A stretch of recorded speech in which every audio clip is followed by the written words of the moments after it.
여긴 유가족석입니다. 나가주시죠. 잠깐만요, 정말 잠깐만. 장례식장 안 검은 옷의 사람들 사이에서 한 여자가 끌려 나옵니다. 아무도 그녀의 이름을 부르지 않았고 아무도 그녀를 막지 않았습니다. 그 순간 관 앞에 서 있던 남자가 고개를 들었습니다. 대한민국 금융계를 쥐락펴락하던 전직 은행장. 설마 정숙? 그의 손에서 염주가 떨어졌고 숨이 멎은 듯 굳어버렸습니다. 왜 그는 장례식장에서 무릎을 꿇었을까요? 왜 그 여자는 평생 숨겨야 했을 진실을 이곳까지 가져왔을까요? 오늘 한 여자의 침묵과 한 남자의 도망이 가장 비극적인 장소에서 마주합니다. 끝까지 보지 않으면 왜 그가 관 앞에서 무너졌는지 절대 알 수 없습니다. 오늘도 찾아와 주셔서 감사합니다. 구독과 좋아요는 큰 힘이 됩니다. 어디에서 보고 계신지 댓글로 나눠주세요.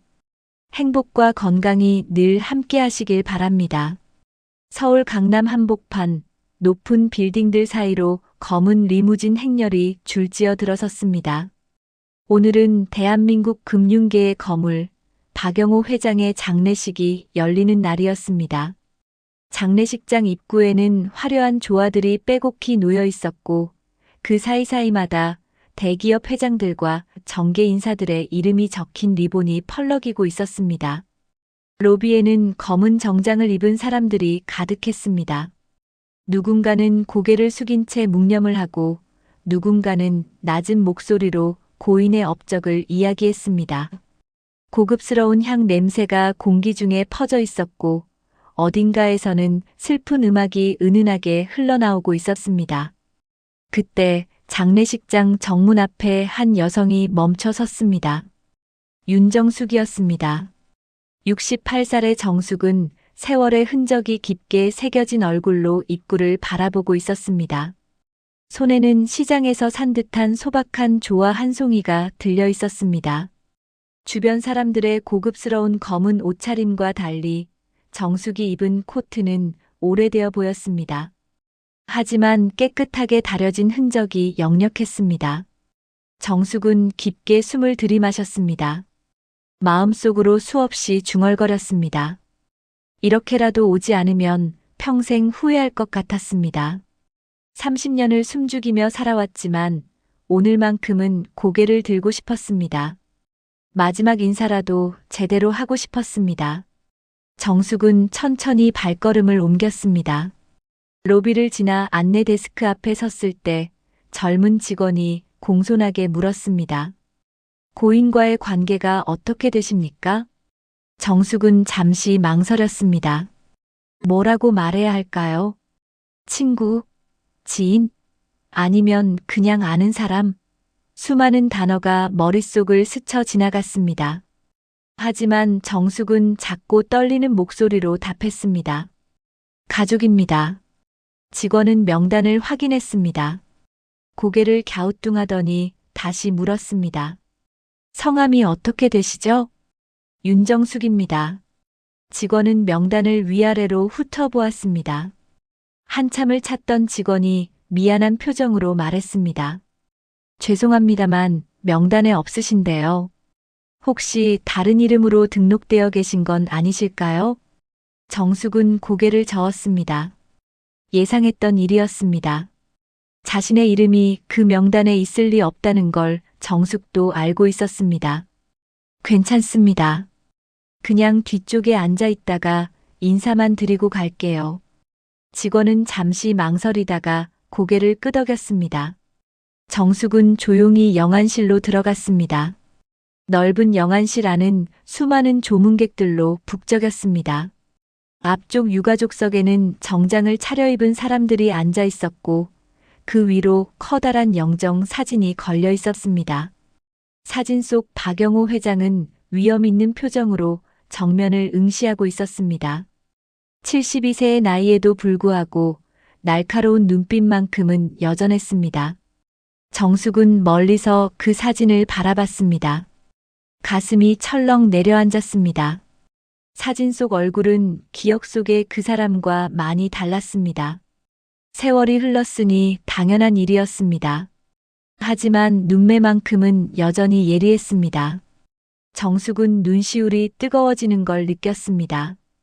정숙은 뒤쪽 구석 자리에 조용히 앉았습니다. 주변을 둘러봤습니다. 모두가 고급스러운 옷을 입고 있었고 귀한 물건들을 몸에 지니고 있었습니다. 정숙은 자신의 낡은 가방을 꼭 끌어안았습니다. 이 자리에 어울리지 않는다는 생각이 들었습니다. 하지만 돌아갈 수는 없었습니다. 이미 여기까지 왔으니까요. 시간이 흘렀습니다. 조문객들이 하나둘씩 관 앞으로 나가 절을 했습니다. 정숙은 그 모습을 멀리서 지켜봤습니다. 언제쯤 저 앞으로 나갈 수 있을까요? 아니, 나가도 되는 걸까요? 수많은 생각이 머릿속을 채웠습니다. 정숙은 손에 든 조화를 내려다봤습니다. 시장 골목에서 산 소박한 꽃이었습니다. 화려한 조화들 사이에 놓기엔 초라해 보였습니다. 하지만 정숙에게는 이것이 전부였습니다. 이 작은 꽃 한 송이에 정숙의 마음을 담아왔습니다. 주변에서는 사람들의 속삭임이 들렸습니다. 누군가는 박영호 회장의 업적에 대해 이야기했고, 누군가는 그가 남긴 유산에 대해 이야기했습니다. 하지만 아무도 정숙을 보지 않았습니다. 정숙은 투명 인간이 된 것처럼 그 자리에 앉아 있었습니다. 시간이 더 흘렀습니다. 정숙은 조용히 자리에서 일어났습니다. 이제 앞으로 나가야 할 시간이었습니다. 마지막 인사를 해야 했습니다. 정숙은 천천히 유가족석 쪽으로 걸어갔습니다. 떨리는 다리를 억지로 움직였습니다. 유가족석 근처에 다다랐을 때 정숙은 빈자리 하나를 발견했습니다. 잠깐만 앉아 있다가 차례가 되면 앞으로 나가려고 했습니다. 정숙은 조용히 그 자리에 앉았습니다. 손에 든 조화를 무릎 위에 올려놓았습니다. 영정 사진을 바라봤습니다. 박영호 회장. 한때는 그저 평범한 은행원이었던 사람.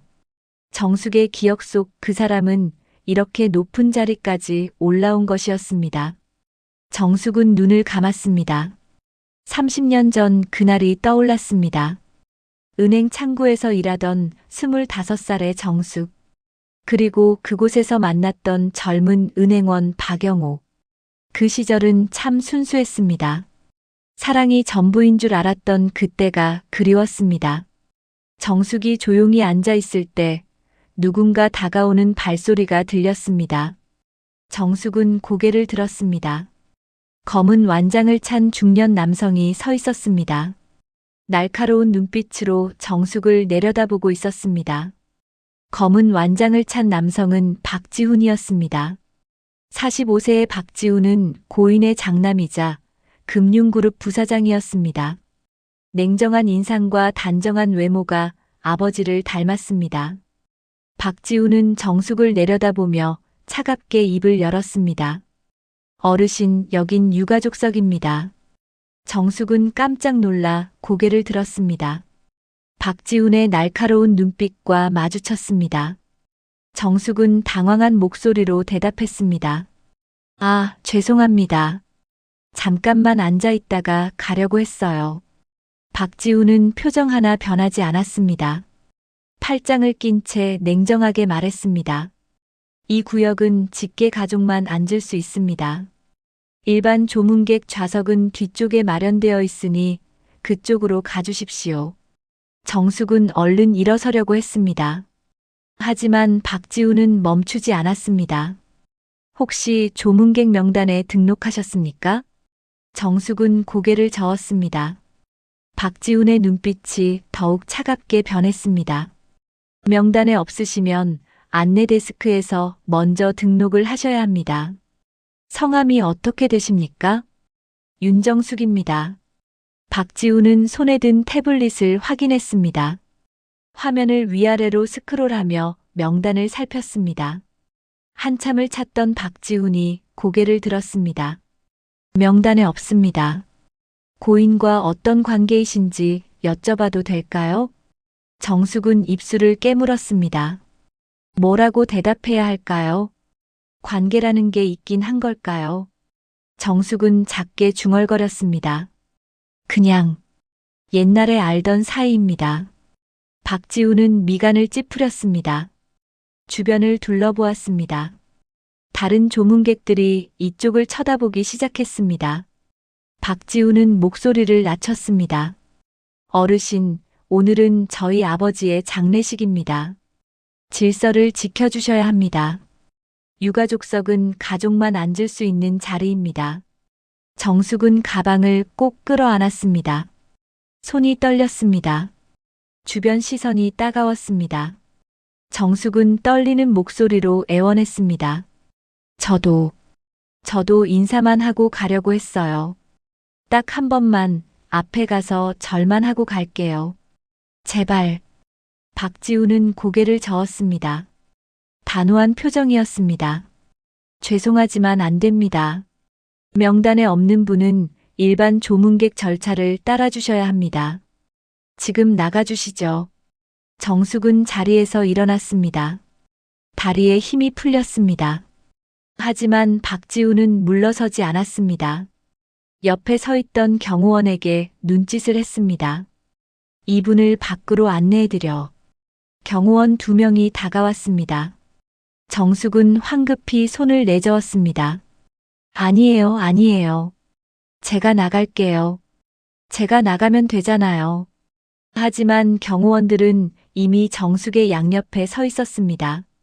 정숙은 가방을 움켜쥐고 비틀거리며 걸었습니다. 주변 사람들의 시선이 정숙에게 쏠렸습니다. 속삭이는 소리가 여기저기서 들렸습니다. 저 사람 누구야? 왜 저러는 거지? 친척도 아닌가 봐. 명단에도 없다던데. 정숙은 고개를 숙였습니다. 얼굴이 화끈거렸습니다. 경호원들이 정숙을 에스코트하며 유가족석에서 멀어졌습니다. 정숙이 앉았던 의자가 뒤로 밀리는 소리가 났습니다. 쇠 긁는 듯한 소리가 영안실에 울려 퍼졌습니다. 정숙은 눈물을 참았습니다. 이렇게 쫓겨날 줄은 몰랐습니다. 아니, 예상은 했지만 막상 당하고 보니 마음이 무너졌습니다. 손에 든 조화가 떨렸습니다. 영안실 중앙 통로를 지나갈 때였습니다. 정숙은 잠시 멈춰 섰습니다. 멀리 관이 보였습니다. 그리고 그 위에 놓인 영정 사진. 박영호 회장의 얼굴. 정숙은 그 얼굴을 마지막으로 한 번 더 보고 싶었습니다. 하지만 경호원이 정숙의 팔을 가볍게 잡았습니다. 어르신, 이쪽으로 가시죠. 정숙은 고개를 끄덕였습니다. 더 이상 저항할 힘이 없었습니다. 경호원들을 따라 영안실을 나왔습니다. 로비로 나오자 차가운 공기가 얼굴을 스쳤습니다. 로비에서도 사람들이 정숙을 쳐다봤습니다. 수군거리는 소리가 들렸습니다. 정숙은 귀를 막고 싶었습니다. 하지만 그럴 수도 없었습니다. 그저 고개를 숙인 채 발걸음을 옮겼습니다. 경호원들이 정숙을 입구까지 데려갔습니다. 한 명이 공손하게 말했습니다. 어르신, 오늘은 그냥 돌아가시는 게 좋을 것 같습니다. 정숙은 대답하지 않았습니다. 그냥 고개만 끄덕였습니다. 경호원들이 물러섰습니다. 정숙은 혼자 입구에 서 있었습니다. 밖을 내다봤습니다. 하늘은 흐렸습니다. 비라도 올 것 같은 날씨였습니다. 정숙은 가방 안에서 손수건을 꺼냈습니다. 눈가를 닦았습니다. 눈물이 흘렀습니다. 정숙은 다시 영안실 쪽을 돌아봤습니다. 저 안에 박영호 회장이 누워 있었습니다. 정숙이 평생 잊지 못할 사람. 정숙에게 사랑을 가르쳐 준 사람. 그리고 정숙에게 가장 큰 상처를 남긴 사람. 정숙은 손에 든 조화를 내려다봤습니다. 이 꽃을 어디에 놓고 가야 할까요? 관 앞에 놓고 싶었지만 이젠 불가능했습니다. 정숙은 한숨을 쉬었습니다. 그때였습니다. 영안실 안에서 웅성거리는 소리가 들렸습니다. 뭔가 소란이 일어나는 것 같았습니다. 정숙은 고개를 들었습니다. 사람들이 어딘가로 몰려가고 있었습니다. 정숙은 멀리서 그 모습을 지켜봤습니다. 무슨 일이 일어난 걸까요? 하지만 정숙은 다가갈 수 없었습니다. 이미 쫓겨난 사람이었으니까요. 정숙은 천천히 입구 쪽으로 걸었습니다. 이제 정말 돌아가야 할 시간이었습니다. 손에 든 조화를 꼭 쥐었습니다. 이 꽃만이라도 어딘가에 놓고 가고 싶었습니다. 바로 그 순간 영안실 안에서 큰 소리가 들렸습니다. 무언가 떨어지는 소리였습니다. 그리고 누군가의 비명. 정숙은 본능적으로 뒤를 돌아봤습니다. 영안실 안이 순식간에 소란스러워졌습니다. 사람들이 웅성거렸고 누군가는 작은 비명을 질렀습니다. 정숙은 입구에 서서 그 광경을 멀리서 지켜봤습니다. 무슨 일이 일어난 걸까요? 로비에 있던 사람들도 영안실 쪽으로 고개를 돌렸습니다. 수군거리는 소리가 커졌습니다. 정숙은 발걸음을 멈췄습니다. 뭔가 심상치 않은 일이 벌어지고 있었습니다. 영안실 깊숙한 곳, 관 바로 앞에는 한 노인이 서 있었습니다. 72세의 박영호였습니다. 병색이 짙은 얼굴이었지만 꼿꼿한 자세만큼은 여전했습니다. 고급스러운 검은 양복을 입은 박영호는 관을 내려다보고 있었습니다.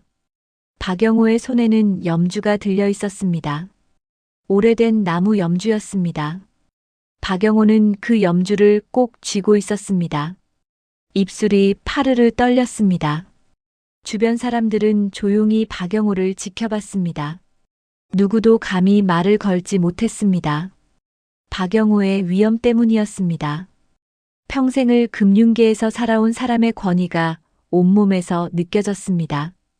박영호는 천천히 고개를 들었습니다. 영정 사진을 바라봤습니다. 사진 속 얼굴을 오래도록 응시했습니다. 눈가에 주름이 깊게 팼습니다. 세월의 무게가 느껴졌습니다. 박영호의 시선이 흔들렸습니다. 관에서 영정으로, 영정에서 다시 관으로. 마치 믿을 수 없다는 듯이 계속 왔다 갔다 했습니다. 입술을 깨물었습니다. 바로 그때였습니다. 영안실 뒤편에서 소란이 일어났습니다. 박영호의 시선이 본능적으로 그쪽으로 향했습니다. 문 쪽이었습니다. 경호원 2명이 한 여성을 에스코트하고 있었습니다. 나이든 여성이었습니다. 낡은 코트를 입고 작은 가방을 끌어안은 채 고개를 숙이고 있었습니다. 경호원들 사이에서 비틀거리며 걸어가고 있었습니다. 박영호는 그 뒷모습을 봤습니다. 심장이 철렁 내려앉았습니다. 손에 든 염주가 떨렸습니다. 여성이 고개를 살짝 들었습니다. 옆 얼굴이 보였습니다. 박영호는 숨이 멎는 것 같았습니다. 그 얼굴, 그 옆 얼굴. 세월이 흘러 많이 변했지만 박영호는 알 수 있었습니다. 윤정숙이었습니다. 박영호의 입술이 떨렸습니다. 작게, 너무나 작게 중얼거렸습니다. 정숙? 주변에 서 있던 비서가 놀라서 박영호를 쳐다봤습니다. 회장님, 무슨 말씀을 하셨습니까? 박영호는 대답하지 않았습니다. 그저 정숙의 뒷모습을 멍하니 바라볼 뿐이었습니다. 경호원들이 정숙을 데리고 영안실 문을 향해 걸어가고 있었습니다. 박영호의 머릿속이 하얘졌습니다. 수많은 기억이 한꺼번에 밀려왔습니다. 30년 전 그날, 은행 창구에서 일하던 정숙, 점심시간마다 함께 먹던 김밥, 한강 둔치를 걸으며 나누던 이야기들, 그리고 그날, 정숙이 울면서 말하던 날, 아이가 생겼어요. 박영호는 그날 뭐라고 대답했던가요? 나 어떡해. 비겁한 대답이었습니다. 박영호는 눈을 감았습니다. 하지만 기억은 멈추지 않았습니다. 재벌가 딸과의 맞선, 화려한 결혼식, 그리고 정숙에게 보낸 마지막 편지. 미안해. 나는 이 길을 가야 해. 손에 든 염주가 떨렸습니다. 박영호는 눈을 떴습니다. 정숙이 거의 문 앞까지 갔습니다. 곧 나가겠습니다. 영원히 사라지겠습니다. 박영호는 다시 관을 내려다봤습니다. 관 안에 누운 사람. 박영호는 알고 있었습니다. 아니, 며칠 전에야 알게 되었습니다. 너무 늦게. 박영호의 다리에서 힘이 빠졌습니다. 휘청거렸습니다. 옆에 있던 비서가 황급히 박영호를 부축했습니다. 회장님, 괜찮으십니까? 박영호는 비서의 손을 뿌리쳤습니다. 비틀거리면서도 관 앞에 서 있으려 했습니다. 하지만 다리가 말을 듣지 않았습니다. 그 순간 박영호의 손에서 염주가 떨어졌습니다. 나무 염주가 대리석 바닥에 떨어지며 구슬이 사방으로 흩어졌습니다. 딸그락 딸그락 소리가 조용한 영안실에 울려 퍼졌습니다. 주변이 순식간에 술렁였습니다. 사람들이 박영호 쪽으로 몰려왔습니다. 염주 구슬이 바닥을 굴러다녔습니다. 누군가는 구슬을 주우려고 몸을 숙였고 누군가는 박영호를 걱정하며 다가왔습니다. 비서가 다급하게 물었습니다. 회장님, 어디 편찮으십니까? 의사를 부를까요? 박영호는 고개를 저었습니다. 여전히 문 쪽을 바라보고 있었습니다. 정숙이 경호원들과 함께 로비로 나가는 모습이 보였습니다. 박영호는 입술을 깨물었습니다. 가슴이 무너져 내렸습니다. 관을 보고 다시 문 쪽을 봤습니다. 정숙의 뒷모습이 점점 멀어졌습니다. 박영호의 무릎이 꺾였습니다. 비서가 놀라서 박영호를 붙잡았지만 박영호는 이미 무릎을 꿇고 있었습니다. 관 바로 앞에서 주변 사람들이 충격에 휩싸였습니다. 박영호 회장이 무릎을 꿇다니. 평생 누구에게도 고개 숙인 적 없는 사람이, 금융계의 제왕이라 불리던 사람이. 회장님, 박지훈이 달려왔습니다. 아버지의 어깨를 잡았습니다. 아버지, 일어나세요. 사람들이 다 보고 있습니다. 하지만 박영호는 움직이지 않았습니다. 무릎을 꿇은 채 관을 바라봤습니다. 눈에서 눈물이 흘러내렸습니다. 72년 인생에서 처음 흘리는 눈물이었습니다. 박영호는 떨리는 목소리로 중얼거렸습니다. 미안하다. 정말 미안하다. 관 안을 향한 말인지 아니면 방금 나간 정숙을 향한 말인지 아무도 알 수 없었습니다. 아니, 박영호 자신도 모르는 것 같았습니다. 영안실은 정적에 휩싸였습니다. 염주 구슬이 바닥에 흩어진 채 멈춰 있었습니다. 박영호는 여전히 무릎을 꿇고 있었습니다. 마치 죄인처럼. 박영호는 관 앞에 무릎 꿇은 한참을 그대로 있었습니다. 주변 사람들은 숨도 크게 쉬지 못했습니다. 금융계의 거물이 무너진 모습을 목격한 것입니다. 누구도 감히 다가가지 못했습니다. 박지훈이 아버지의 어깨를 붙잡고 다시 한번 말했습니다. 아버지, 일어나세요. 제발. 박영호는 천천히 고개를 들었습니다.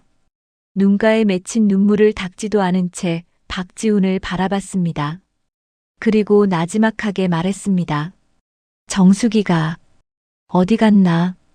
박지훈은 어리둥절한 표정을 지었습니다. 네, 누구 말씀이십니까? 방금 나간 여자 말이다. 박지훈의 얼굴이 굳었습니다. 아까 쫓아낸 그 여자를 말하는 걸까요? 박지훈은 조심스럽게 대답했습니다. 아까 그 어르신 말씀이십니까? 경호원들이 밖으로 안내했습니다. 박영호는 비서의 부축을 받으며 일어섰습니다. 다리가 후들거렸지만 억지로 힘을 주었습니다. 주변을 둘러봤습니다. 수많은 시선이 박영호에게 쏠려 있었습니다. 박영호는 비틀거리며 걸었습니다. 관을 한 번 더 돌아봤습니다. 그리고 영안실 문을 향해 발걸음을 옮겼습니다. 박지훈이 황급히 뒤를 따랐습니다. 아버지, 어디 가십니까? 박영호는 대답하지 않았습니다. 사람들을 헤치며 문을 향해 갔습니다. 조문객들이 놀란 표정으로 비켜섰습니다. 박영호의 얼굴은 창백했고 걸음걸이는 불안정했습니다. 로비에 나왔을 때 박영호는 주변을 둘러봤습니다. 정숙이 보이지 않았습니다. 입구 쪽으로 시선을 돌렸습니다. 멀리 정숙의 뒷모습이 보였습니다. 막 건물 밖으로 나가려는 참이었습니다. 박영호는 목소리를 높였습니다. 윤정숙. 로비에 있던 사람들이 일제히 고개를 돌렸습니다. 정숙도 멈춰 섰습니다. 천천히 뒤를 돌아봤습니다. 박영호와 정숙의 시선이 마주쳤습니다. 30년 만이었습니다. 로비를 가로지르는 긴 거리. 그 사이로 세월의 무게가 느껴졌습니다.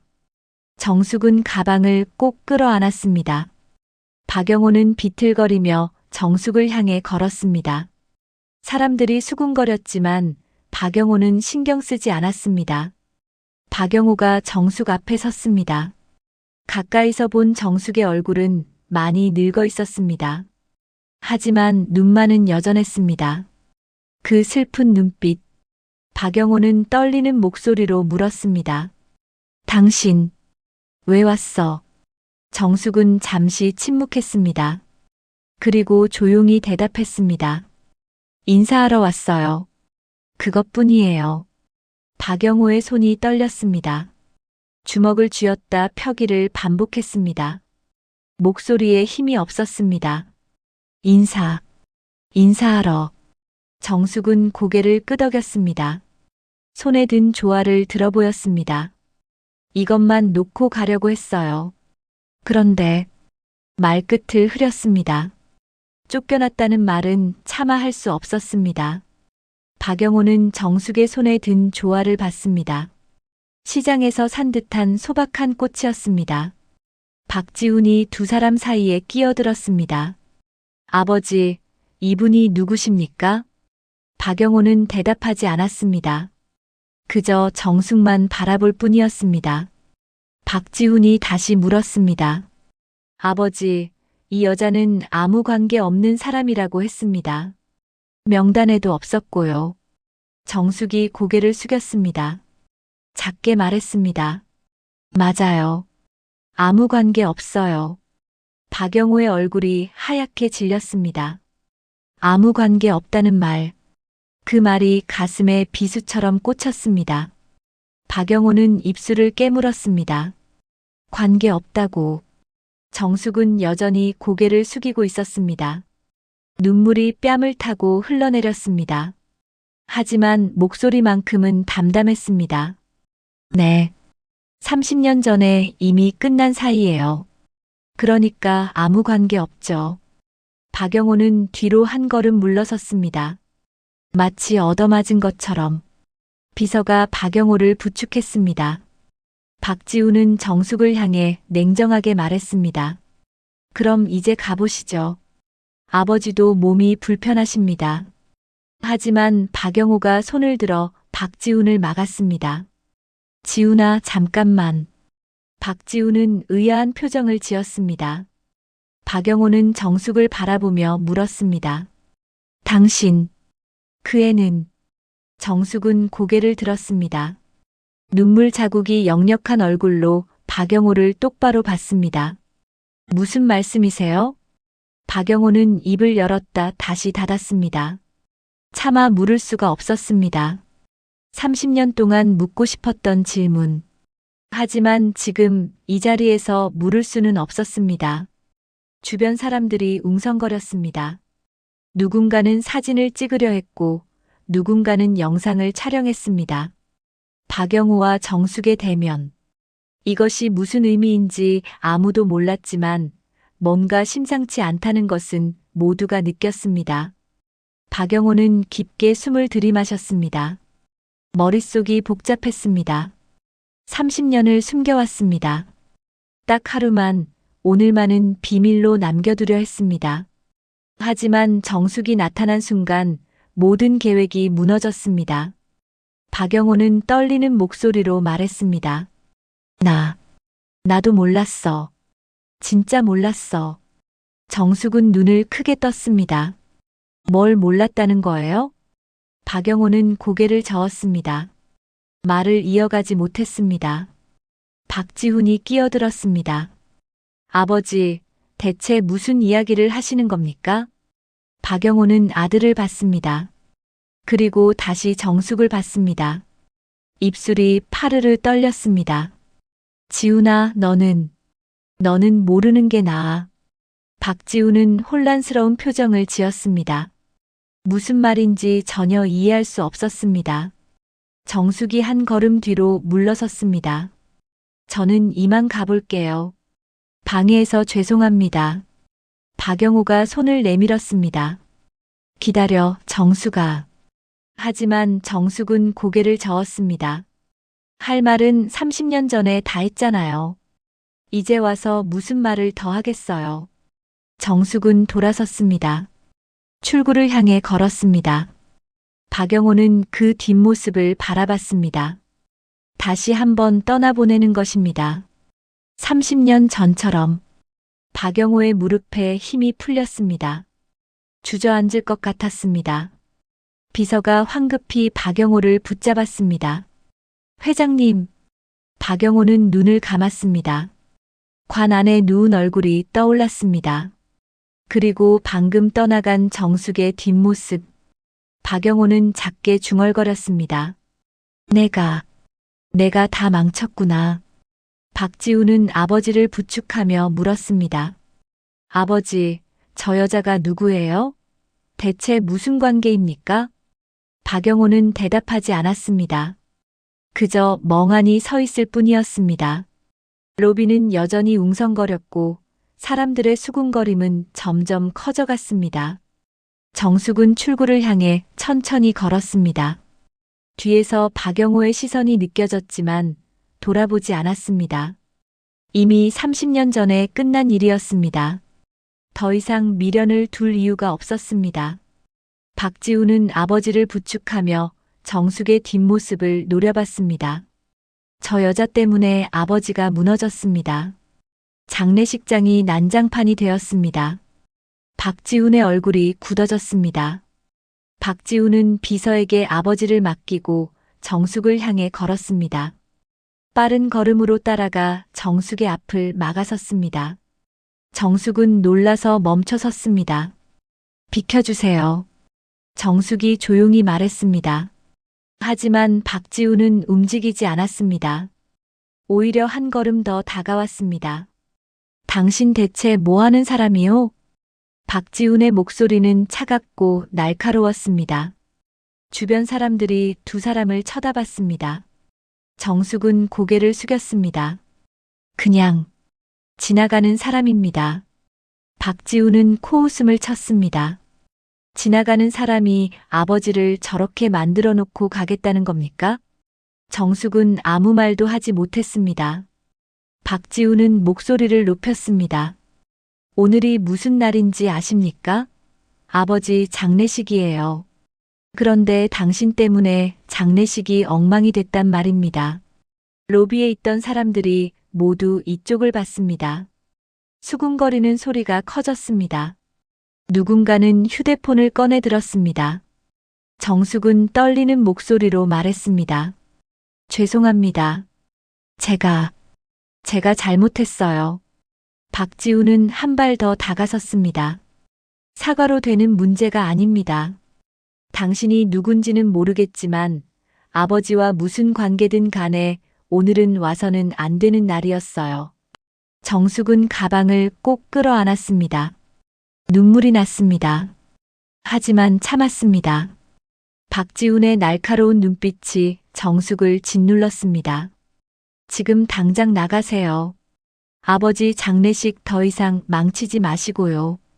박지훈의 목소리가 로비 전체에 울려 퍼졌습니다. 정숙은 주춤거렸습니다. 손에 들고 있던 가방이 바닥으로 떨어졌습니다. 쿵 하는 소리와 함께 가방 안의 물건들이 쏟아져 나왔습니다. 낡은 손수건, 지갑, 그리고 여러 번 접힌 종이 한 장. 종이가 바닥에 펼쳐졌습니다. 누렇게 바랜 종이였습니다. 박지우는 본능적으로 그 종이를 내려다봤습니다. 출생신고서 사본이었습니다. 오래되어 글씨가 희미했지만 읽을 수 있었습니다. 박지우는 눈을 가늘게 뜨고 종이를 봤습니다. 이게 뭐죠? 박지훈이 차갑게 물었습니다. 정숙은 황급히 몸을 숙여 종이를 주우려 했습니다. 하지만 박지훈이 먼저 손을 뻗었습니다. 정숙이 다급하게 말했습니다. 안 돼요. 그건 제 거예요. 정숙의 손이 박지훈의 손보다 먼저 종이에 닿았습니다. 하지만 박지훈도 종이 한쪽 끝을 잡았습니다. 두 사람이 종이를 사이에 두고 잠시 멈춰 섰습니다. 정숙은 울먹이며 말했습니다. 제발, 그냥 돌려주세요. 그냥 제 인생이에요. 박지훈은 손을 놓았습니다. 정숙은 종이를 가슴에 품었습니다. 손이 떨렸습니다. 무릎을 꿇고 떨어진 물건들을 주웠습니다. 그때 뒤에서 발소리가 들렸습니다. 박영호였습니다. 비서의 부축을 받으며 이쪽으로 걸어오고 있었습니다. 박영호는 바닥에 무릎 꿇은 정숙을 봤습니다. 박영호의 시선이 정숙의 손에 들린 종이로 향했습니다. 누렇게 바랜 출생신고서. 박영호는 그 종이가 무엇인지 알았습니다. 심장이 멎는 것 같았습니다. 박영호는 비틀거리며 정숙에게 다가갔습니다. 정숙은 고개를 들어 박영호를 봤습니다. 눈물 범벅이 된 얼굴이었습니다. 박영호는 떨리는 목소리로 물었습니다. 그게 맞나? 정숙은 고개를 끄덕였습니다. 박영호는 뒤로 비틀거렸습니다. 다리에 힘이 풀렸습니다. 비서가 황급히 박영호를 붙잡았지만 소용없었습니다. 박영호는 그 자리에서 무릎을 꿇었습니다. 로비 한가운데에서 수많은 사람들이 지켜보는 가운데 내가 망쳤다. 박영호의 목소리는 떨렸습니다. 고개를 떨구고 바닥만 바라봤습니다. 주먹을 쥐었습니다. 손톱이 손바닥에 파고들었습니다. 주변이 순식간에 조용해졌습니다. 박영호 회장이 로비 바닥에 무릎을 꿇고 있었습니다. 금융계의 거물이, 평생 누구에게도 고개 숙이지 않았던 사람이. 박지우는 충격에 빠졌습니다. 아버지가 무릎을 꿇다니. 도대체 무슨 일이 벌어지고 있는 걸까요? 박지우는 다가가 아버지를 일으키려 했습니다. 아버지, 일어나세요. 사람들이 다 보고 있어요. 하지만 박영호는 움직이지 않았습니다. 그저 바닥만 응시할 뿐이었습니다. 입술이 파르르 떨렸습니다. 정숙은 천천히 일어섰습니다. 종이를 가방에 넣었습니다. 박영호를 내려다봤습니다. 한때 사랑했던 사람, 이제는 무릎 꿇고 있는 사람. 정숙은 작게 말했습니다. 일어나세요. 사람들이 봅니다. 박영호는 고개를 들었습니다. 정숙을 올려다봤습니다. 눈에는 눈물이 가득했습니다. 미안해. 정말 미안해. 정숙은 눈을 감았습니다. 그리고 천천히 걸음을 옮겼습니다. 박영호 곁을 지나쳤습니다. 출구를 향해 걸었습니다. 박영호는 정숙의 뒷모습을 봤습니다. 다시 떠나가는 모습. 박영호는 손을 뻗었지만 닿지 않았습니다. 로비는 여전히 정적에 휩싸여 있었습니다. 박영호는 무릎을 꿇은 채 그대로 있었습니다. 마치 죄인처럼. 정숙이 출구에 거의 다다랐을 때 뒤에서 박영호의 목소리가 들렸습니다. 정숙아, 제발. 정숙은 멈춰 섰습니다. 하지만 돌아보지 않았습니다. 박영호는 비서의 부축을 받으며 간신히 일어섰습니다. 무릎이 후들거렸지만 억지로 힘을 주었습니다. 한 번만 이야기 좀 합시다. 정숙은 천천히 고개를 돌렸습니다. 박영호를 봤습니다. 창백한 얼굴, 떨리는 입술, 눈물 자국. 한때 그토록 당당하던 사람이 무너져 있었습니다. 정숙은 작게 말했습니다. 할 말이 뭐가 있어요? 다 끝난 일인데. 박영호는 고개를 저었습니다. 끝나지 않았어. 아직 끝나지 않았어. 박지훈이 끼어들었습니다. 아버지, 그만하세요. 몸 상하십니다. 하지만 박영호는 아들의 말을 무시했습니다. 정숙을 향해 비틀거리며 걸어갔습니다. 정숙 앞에 섰습니다. 잠깐만 이야기 좀 합시다. 제발. 정숙은 한숨을 쉬었습니다. 박영호의 눈을 똑바로 봤습니다. 뭘 말하려고 하세요? 미안하다고. 그 말은 30년 전에도 들었어요. 박영호는 입술을 깨물었습니다. 정숙의 말이 가슴에 박혔습니다. 하지만 할 말이 있었습니다. 오늘 하지 않으면 영원히 못할 말이었습니다. 박영호는 천천히 영안실 쪽으로 고개를 돌렸습니다. 관이 놓여 있는 곳. 그리고 다시 정숙을 봤습니다. 나도 며칠 전에 알았어. 그 애가 여기. 말끝을 잇지 못했습니다. 목이 메었습니다. 정숙은 눈을 크게 떴습니다. 뭘 알았다는 거예요? 박영호는 깊게 숨을 들이마셨습니다. 그리고 떨리는 목소리로 말했습니다. 그 애가 죽었다는 걸. 당신이 혼자 키웠다는 걸. 그리고 박영호는 영안실을 가리켰습니다. 저기 누워 있다는 걸. 정숙은 숨이 멎는 것 같았습니다. 가슴이 무너져 내렸습니다. 박영호가 알고 있었다니. 그것도 며칠 전에야. 정숙은 눈물을 흘렸습니다. 참고 있던 눈물이 한꺼번에 쏟아졌습니다. 목소리가 떨렸습니다.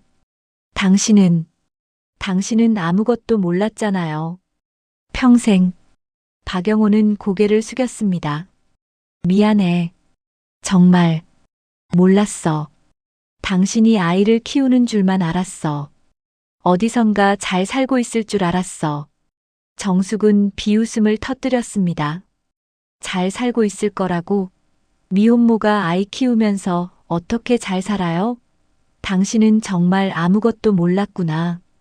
박영호는 할 말이 없었습니다. 정숙의 말이 맞았습니다. 박영호는 도망쳤습니다. 30년 전 그날부터 지금까지 박영호는 영안실을 향해 걸었습니다. 정숙이 뒤따라왔습니다. 박지훈과 다른 사람들도 조용히 뒤를 따랐습니다. 영안실에 들어섰을 때 박영호는 관 앞에 섰습니다. 관을 내려다봤습니다. 떨리는 손으로 관 테두리를 만졌습니다. 미안하다. 아버지가. 작은 목소리였습니다. 하지만 조용한 영안실에 울려 퍼졌습니다. 주변 사람들이 숨을 죽였습니다. 박영호는 관을 향해 계속 말했습니다. 아버지가 너를 몰랐어. 내가 세상에 있는 줄도 몰랐어. 아버지가 비겁했어. 목소리가 점점 떨렸습니다. 박영호는 무릎이 꺾일 것 같았지만 참았습니다. 관을 잡고 버텼습니다. 너를 지켜주지 못해서 미안해. 너 엄마 혼자 두고 도망쳐서 미안해. 정숙은 관 건너편에 서서 박영호를 봤습니다. 눈물이 멈추지 않았습니다. 박영호가 처음으로 솔직해지고 있었습니다. 박영호는 정숙을 향해 고개를 들었습니다. 당신이 혼자 아이 키우는 줄 알았어. 미안하다는 편지 한 장 보내고 내가 도망쳤어. 정숙은 고개를 저었습니다. 아니에요. 당신은 늘 선택했죠. 체면을, 성공을. 그게 당신한테는 더 중요했던 거예요. 박영호는 고개를 떨구었습니다. 정숙의 말을 부정할 수 없었습니다. 맞는 말이었습니다. 박영호는 체면을 선택했습니다. 재벌가 딸과의 결혼을 선택했습니다. 성공을 선택했습니다. 정숙은 눈물을 닦았습니다. 떨리는 목소리로 말했습니다. 저는요, 30년 동안 숨어 살았어요. 사람들 눈치 보면서 미혼모라는 낙인 받으면서 박영호는 주먹을 쥐었습니다. 정숙은 계속 말했습니다. 그 아이도요, 평생 아버지 없이 자랐어요. 아버지 얼굴 한 번 못 보고, 당신이 누군지도 모르고, 박영호의 눈에서 눈물이 흘러내렸습니다. 정숙은 관을 내려다봤습니다. 그 아이는 착했어요. 엄마한테 아버지 얘기 한 번도 묻지 않았어요. 물어봐도 대답 못할 거 알았으니까. 정숙의 목소리가 떨렸습니다. 그렇게 혼자 살다가 갔어요. 45세. 박지우는 멀리서 그 모습을 지켜봤습니다. 45이라는 나이. 박지훈 자신과 같은 나이였습니다. 이상한 느낌이 들었습니다. 정숙은 눈을 감았습니다. 마음속으로 다짐했습니다. 오늘은 숨지 않기로 했습니다. 30년을 숨어 살았으니 이제는 진실을 말해야 했습니다. 정숙은 눈을 떴습니다. 박영호를 똑바로 봤습니다. 당신 아들이에요. 저기 누워있는 사람. 당신과 저 사이에서 태어난 아이예요. 영안실이 순식간에 술렁였습니다. 사람들이 웅성거렸습니다. 박지우는 그 자리에 얼어붙었습니다. 박영호는 고개를 끄덕였습니다. 알아. 며칠 전에. 알았어. 정숙은 가슴이 무너졌습니다. 그럼 왜 진작 오지 않았어요? 왜 죽고 나서야? 박영호는 대답하지 못했습니다. 핑계였습니다. 변명이었습니다. 그저 비겁했을 뿐이었습니다. 정숙은 조화를 관 위에 올려놓았습니다. 소박한 꽃이었지만 정성이 담겨 있었습니다. 이제라도 아빠라고 불러주세요. 한 번만. 정숙이 작게 말했습니다. 박영호는 관을 향해 무릎을 꿇었습니다. 떨리는 목소리로 중얼거렸습니다. 아들아, 미안하다. 영안실은 정적에 휩싸였습니다. 박영호는 관 앞에 무릎 꿇은 채 한참을 그대로 있었습니다. 아들아, 라는 말을 되뇌었습니다. 평생 한 번도 불러보지 못한 호칭이었습니다. 이제 와서 부르는 그 말이 얼마나 공허한지 박영호 스스로도 알고 있었습니다. 주변 사람들은 충격에 빠져 있었습니다. 박영호 회장에게 숨겨진 아들이 있었다니. 그 아들이 지금 관 안에 누워 있다니. 웅성거림이 점점 커졌습니다. 박지우는 멀리서 그 광경을 지켜봤습니다. 머릿속이 복잡했습니다. 아버지에게 다른 아들이 있었다는 말입니까? 그렇다면 자신은 무엇입니까? 박지훈의 얼굴이 굳어졌습니다. 정숙은 관을 바라보며 천천히 입을 열었습니다. 목소리는 떨렸지만 또렷했습니다. 회장님 아들이 아니라. 정숙은 박영호를 봤습니다. 그리고 이어 말했습니다. 제 아들이 먼저 죽었습니다. 영안실에 정적이 흘렀습니다. 정숙의 말이 무슨 뜻인지 모두가 곱씹었습니다. 회장님 아들이 아니라 제 아들. 두 말이 무슨 차이가 있습니까? 박지우는 앞으로 다가왔습니다. 정숙을 똑바로 봤습니다. 뭐라고요? 정숙은 박지훈을 돌아봤습니다. 처음으로 박지훈과 제대로 눈을 마주쳤습니다. 박지훈의 얼굴을 찬찬히 봤습니다. 날카로운 눈매, 오뚝한 코, 굳게 담은 입술. 정숙은 작게 한숨을 쉬었습니다. 그리고 말했습니다. 당신이 밀어낸 그 여자의 아들. 여기 누워있는 사람이에요. 박지훈은 눈을 크게 떴습니다. 정숙의 말을 이해하는데 시간이 걸렸습니다. 당신이 밀어낸 그 여자, 그 말은 정숙 자신을 가리키는 것입니까? 그렇다면 박지훈은 관을 봤습니다. 그리고 다시 정숙을 봤습니다. 심장이 빠르게 뛰었습니다. 그럼 저는 말이 나오지 않았습니다. 박지훈은 아버지를 봤습니다. 박영호는 여전히 무릎을 꿇고 있었습니다. 고개를 들어 박지훈을 봤습니다. 박영호는 천천히 일어섰습니다. 비틀거렸지만 스스로 일어섰습니다. 박지훈 앞으로 걸어갔습니다. 아들의 어깨에 손을 올렸습니다. 지훈아. 박영호의 목소리는 떨렸습니다. 박지훈은 아버지를 봤습니다. 평생 강하기만 했던 아버지.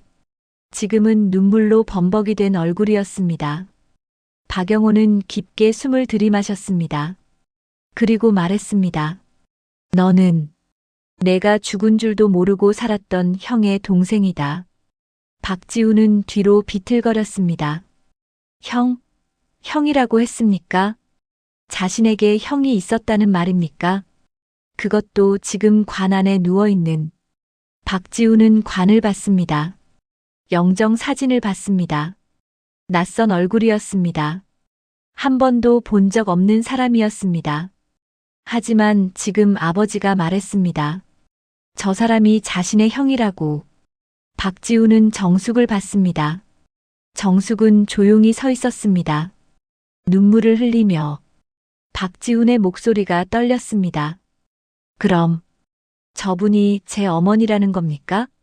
박영호는 고개를 저었습니다. 아니다. 저분은 너 형의 어머니시다. 박지훈은 혼란스러웠습니다. 형의 어머니? 그럼 자신의 어머니는 누구입니까? 박지훈의 어머니는 재벌가 출신이었습니다. 지금도 살아계셨습니다. 박지훈은 천천히 이해했습니다. 아버지에게 두 여자가 있었습니다. 한 명은 정숙, 먼저 만난 여자, 그리고 아들을 낳은 여자. 또 한 명은 재벌가 딸, 나중에 결혼한 여자, 박지훈을 낳은 여자. 박지훈은 아버지를 봤습니다. 그럼 아버지는 저분과 먼저 관계가 있었고 아들까지 낳으셨다는 겁니까? 박영호는 고개를 숙였습니다. 대답 대신 침묵으로 인정했습니다. 박지훈은 웃음이 나왔습니다. 비웃음이었습니다. 그리고 그 아들을 버리고 어머니와 결혼하신 거군요. 박영호는 아무 말도 하지 못했습니다. 박지훈의 말이 맞았습니다. 변명의 여지가 없었습니다. 정숙이 나지막하게 말했습니다. 버린 게 아니에요. 선택한 거죠. 당신 아버지는 성공을 선택했어요. 가난한 여자와 아이보다는 재벌가 딸을. 박지훈은 정숙을 봤습니다. 정숙의 눈에는 원망이 아닌 슬픔이 가득했습니다. 정숙은 계속 말했습니다. 저는 그때 25이었어요. 은행 창구에서 일했죠. 당신 아버지를 만났고 사랑에 빠졌어요. 정숙의 목소리가 떨렸습니다.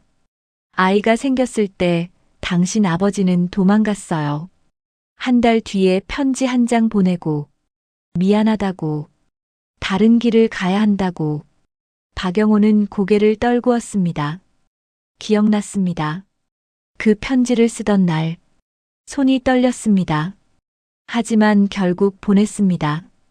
정숙은 관을 내려다봤습니다. 저는 혼자 아이를 낳았어요. 사람들 손가락질 받으면서, 미혼모라고 낙인 찍히면서, 눈물이 뺨을 타고 흘러내렸습니다. 그 아이 이름은 도현이에요. 박도현. 당신 아버지 성을 따서 지었죠.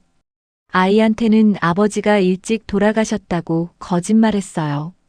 박지훈은 숨을 들이마셨습니다. 박도현. 형의 이름이었습니다. 정숙은 계속 말했습니다. 도현이는 착했어요. 엄마 힘들까봐 아버지 얘기 한 번도 안 물었어요. 대학도 장학금 받아서 갔고 직장도 스스로 구했어요. 정숙은 눈물을 닦았습니다. 그렇게 살다가 병이 왔어요. 간암이었어요. 박영호는 주먹을 쥐었습니다. 손톱이 손바닥에 파고들었습니다. 정숙은 떨리는 목소리로 말했습니다. 마지막으로 도연이가 물었어요. 아버지가 누군지 죽기 전에 알고 싶다고. 정숙은 박영호를 봤습니다. 저는 말했어요. 당신 이름을. 도연이는 웃었어요. 그렇구나 하고 정숙은 눈을 감았습니다. 그리고 일주일 뒤에 갔어요. 45세. 영안실은 정적에 휩싸였습니다. 누구도 말하지 못했습니다. 정숙의 이야기는 너무나 슬펐습니다. 박지우는 관을 받습니다. 박도현. 한 번도 만나보지 못한 형. 아버지 얼굴 한 번 보지 못하고 세상을 떠난 사람. 박지우는 아버지를 봤습니다. 박영호는 고개를 숙이고 있었습니다. 평생의 죄책감이 어깨를 짓누르고 있었습니다. 박지우는 정숙에게 다가갔습니다. 정숙 앞에 섰습니다. 정숙은 박지훈을 올려다봤습니다. 박지훈은 천천히 고개를 숙였습니다. 죄송합니다. 제가 몰랐습니다. 정숙은 고개를 저었습니다. 당신 잘못이 아니에요. 박지훈은 다시 관을 받습니다. 형.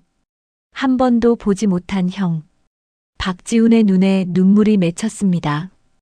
영안실에는 모든 진실이 드러났습니다. 30년 동안 숨겨왔던 비밀이 폭발했습니다. 장례식이 끝난 지 일주일이 지났습니다. 서울 외곽의 조용한 납골당. 아침 햇살이 창문을 통해 들어왔습니다. 정숙은 작은 명패 앞에 서 있었습니다. 명패에는 이렇게 적혀 있었습니다. 박도현 어머니 윤정숙. 정숙은 낡은 손수건으로 명패를 닦았습니다. 정성스럽게 천천히 먼지 하나 없이 깨끗하게 닦았습니다. 명패 옆에는 정숙이 가져온 작은 국화 한 송이가 놓여 있었습니다. 도현아. 정숙은 작게 중얼거렸습니다. 엄마가 늦었지? 내 아버지한테 너 이야기 제대로 못해줘서 미안해. 정숙의 눈에 눈물이 맺혔습니다. 하지만 예전처럼 슬픈 눈물은 아니었습니다. 뭔가 해냈다는 용기를 냈다는 안도감이 섞인 눈물이었습니다. 그래도 말이야, 마지막엔 다 말했어. 내가 누구 아들인지, 내가 얼마나 착한 아이였는지. 정숙은 명패를 쓰다듬었습니다. 이제 숨지 않아도 되겠구나. 발소리가 들렸습니다. 정숙은 뒤를 돌아봤습니다. 박지훈이었습니다. 검은 정장 대신 편한 옷차림이었습니다. 손에는 흰 국화 한 다발을 들고 있었습니다. 정숙은 놀란 표정을 지었습니다. 어떻게? 박지훈은 조용히 다가왔습니다. 명패 앞에 섰습니다. 한참을 말없이 바라봤습니다. 박도현. 한 번도 만나보지 못한 형의 이름. 박지훈은 꽃을 명패 앞에 놓았습니다. 그리고 깊게 절을 했습니다. 한 번, 두 번. 정성스럽게. 정숙은 그 모습을 지켜봤습니다. 가슴이 뭉클해졌습니다. 박지훈이 일어섰습니다. 정숙을 봤습니다. 찾아오느라 힘드셨죠? 박지훈이 조심스럽게 물었습니다. 정숙은 고개를 저었습니다. 아니에요. 매주 오는 곳이에요. 박지훈은 고개를 끄덕였습니다. 침묵이 흘렀습니다. 어색하지만 불편하지는 않은 침묵이었습니다. 박지훈이 먼저 입을 열었습니다. 형에 대해 더 듣고 싶습니다. 정숙은 박지훈을 봤습니다. 진심이 담긴 눈빛이었습니다. 정숙은 작게 미소 지었습니다. 도현이는 참 착한 아이였어요. 정숙은 명패를 보며 말을 이었습니다. 초등학교 때부터 혼자 학교 갔어요. 엄마가 일하러 가야 하니까 한 번도 투정 부린 적 없어요. 박지훈은 조용히 들었습니다. 중학교 때는 신문 배달했어요. 엄마 돈 쓰기 싫다고. 고등학교 때는 편의점 알바하면서 공부했고요. 정숙의 목소리가 떨렸습니다. 대학은 장학금 받아서 갔어요. 성적이 좋았거든요.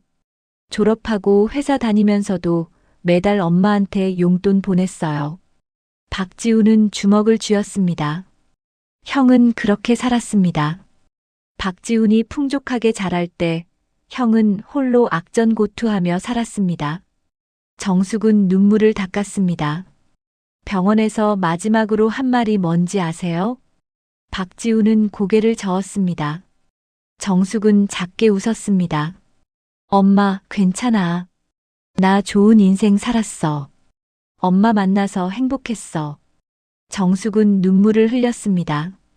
그렇게 웃으면서 갔어요. 박지우는 눈시울이 붉어졌습니다. 형을 알지도 못하면서 눈물이 났습니다. 박지우는 고개를 숙였습니다. 죄송합니다. 정숙은 고개를 저었습니다. 당신 잘못이 아니라니까요. 박지우는 고개를 들었습니다. 정숙을 똑바로 봤습니다. 그래도 죄송합니다. 제가 받았어야 할 고통을 형이 받았으니까요. 정숙은 박지훈의 어깨에 손을 올렸습니다. 당신도 피해자예요. 형제가 있는 줄도 모르고 살았잖아요. 박지훈은 입술을 깨물었습니다. 맞는 말이었습니다. 박지훈도 진실을 몰랐습니다. 아버지가 숨겼으니까요. 박지훈은 조심스럽게 물었습니다. 아버지는 어떻게 지내시는지 아십니까? 정숙은 고개를 저었습니다. 모르겠어요. 장례식 이후로 연락이 없어요. 박지우는 한숨을 쉬었습니다. 아버지는 많이 힘들어하세요. 병원에 입원하셨어요. 정숙은 놀랐습니다. 많이 아프세요? 박지우는 고개를 끄덕였습니다. 몸보다는 마음이요. 매일 형 이름만 부르신대요. 정숙은 가슴이 아팠습니다. 박영호도 고통받고 있었습니다.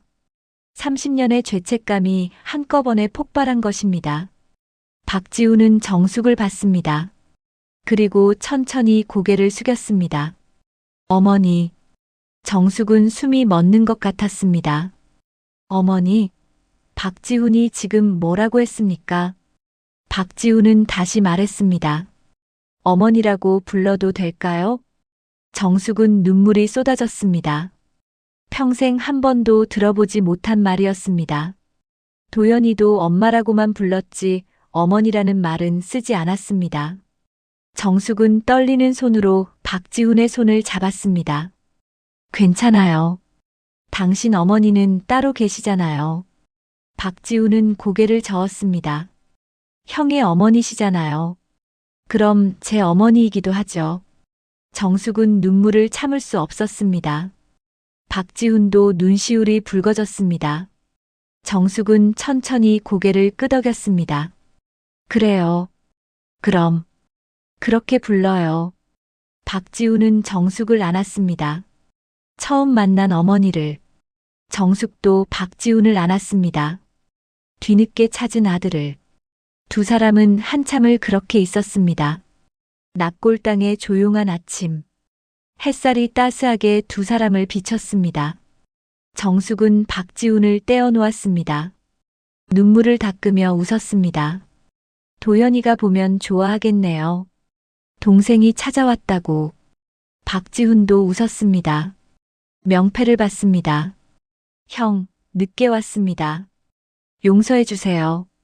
정숙은 명패 옆 꽃을 다시 정리했습니다. 박지훈이 가져온 흰 국화와 정숙이 가져온 국화가 나란히 놓였습니다. 정숙은 마음속으로 생각했습니다. 이름을 불러주는 사람이 하나라도 있으면 인생은 실패가 아니라고 했습니다. 도연이는 이제 두 사람이 이름을 불러주고 있었습니다. 엄마와 동생이. 정숙과 박지훈은 나란히 명패 앞에 섰습니다. 말없이 고개를 숙였습니다. 긴 묵념이었습니다. 납골당 밖에서는 새들이 지저귀고 있었습니다. 봄이 오고 있었습니다. 긴 겨울이 지나고 새로운 계절이 시작되고 있었습니다. 정숙과 박지훈은 천천히 납골당을 나왔습니다. 나란히 걸었습니다. 이제는 혼자가 아니었습니다. 우리는 너무 늦게 진실을 말하고 너무 오래 침묵으로 살아왔습니다. 하지만 용기는 언제나 장례식보다 늦지 않습니다. 이름을 불러주는 사람이 한 명이라도 있다면 그 삶은 결코 헛되지 않았습니다. 오늘 이야기가 어떠셨나요? 오늘 이야기가 마음에 와닿으셨다면 작은 공감 표시 한 번만 해주세요. 구독과 좋아요는 저희에게는 큰 힘이 됩니다. 알림 설정과 댓글도 어디에서 어떤 마음으로 보셨는지 댓글을 남겨주시면 앞으로 더 많은 감동과 반전의 드라마로 꼭 보답드리겠습니다. 끝까지 함께 해주셔서 진심으로 감사드립니다.